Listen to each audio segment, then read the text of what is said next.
नमस्कार, मैं हूं सौम्या माथुर और आप देख रहे हैं रिपब्लिक हरियाणा। हरियाणा की बड़ी खबर आज अजय सिंह चौटाला के बयान को लेकर आ रही है। उन्होंने अपने बयान में साफ तौर पर कहा है कि दुष्यंत चौटाला का इस्तीफा उनकी जेब में है। यदि किसान आंदोलन का हल उनके इस्तीफे से निकलता है तो वो अभी के अभी इस्तीफा देने को तैयार है। अजय सिंह चौटाला ने कहा है कि दुष्यंत चौटाला के इस्तीफे से किसान आंदोलन का कोई हल नहीं निकलेगा। जेजेपी के राष्ट्रीय अध्यक्ष अजय सिंह चौटाला का इसको लेकर बड़ा बयान यही आया है और इस्तीफे की मांग पर सवाल पर अजय सिंह चौटाला ने अब खुलकर बोला है। उन्होंने कहा है कि दुष्यंत चौटाला का इस्तीफा उनकी जेब में है। अगर दुष्यंत चौटाला के इस्तीफे से कोई हल निकलता है तो वो अभी इस्तीफा देने के लिए तैयार हैं। दुष्यंत के इस्तीफे से किसान आंदोलन पर कोई फर्क नहीं पड़ने वाला है। केंद्र ने बनाए हैं कृषि कानून और केंद्र सरकार ही इनका कोई हल निकाल सकती है, ये साफ तौर पर अजय सिंह चौटाला का कहना है। इसी के साथ हरियाणा की दूसरी खबर रोहतक जिले से आ रही है। जैसे कि आपको मालूम है कि कल जो रोहतक में कांड हुआ उसमें 5 लोगों की हत्या कर दी गई। रोहतक में नामी मेहर सिंह के अखाड़े में शुक्रवार देर रात फायरिंग करके अखाड़े के हेड कोच और उसकी पत्नी समेत 5 लोगों की हत्या कर दी गई। आरोप अखाड़े के ही एक कोच सुखविंदर मोर पर है। 3 जिलों की पुलिस उसे तलाशने में लगी हुई है। वहीं उस पर 1 लाख रुपए का इनाम रखा गया है। शनिवार को यह जानकारी रोहतक के एसपी राहुल शर्मा ने प्रेस कॉन्फ्रेंस में साझा की। इसी बीच पता यह भी चला है कि सुखविंदर को मनोज मलिक नामक कोच को अपने ऊपर लगाए जाने से खुंदक थी। इसी खुंदक का नतीजा यह रहा कि उसने हेड कोच समेत 5 लोगों की जान ले ली।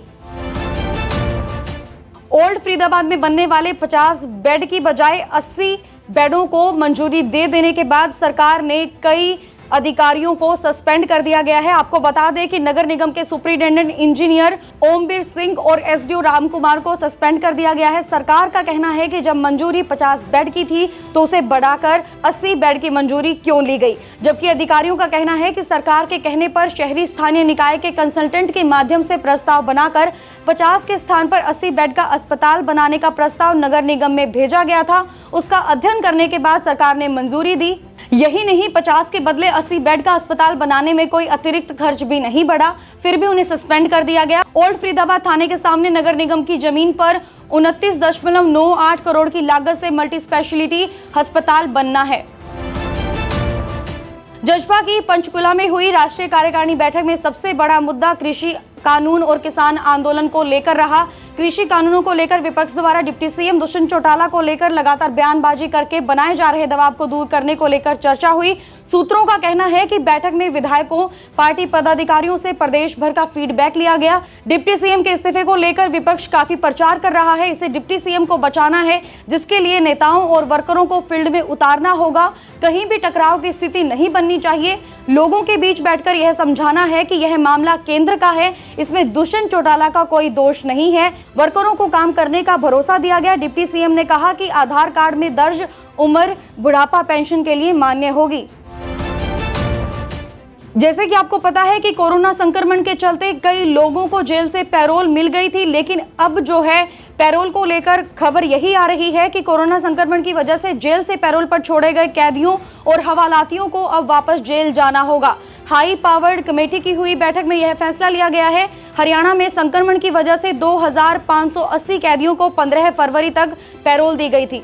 अब 23 जनवरी तक सभी को वापस जेल में आना होगा। सभी की कोरोना की जांच भी होगी ताकि जेल में संक्रमण ना पहुंच सके।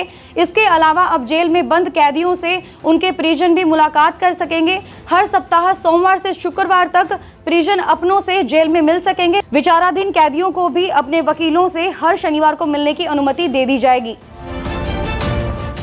एयरफोर्स की परिधि में पड़ने वाले समाधि के दर्शन के लिए वायुसेना साल में एक बार ही आमजन के लिए गेट खोलती है। इस एक दिन के लिए हजारों श्रद्धालु साल के 364 दिन इंतजार करते हैं। ये कौन बाबा थे, इसका कोई लिखित इतिहास नहीं मिलता, लेकिन दादा परदादा के जमाने से किस्से कहानियां बहुत प्रचलित है। नागा बाबा एयरफोर्स के भी रक्षक माने जाते हैं।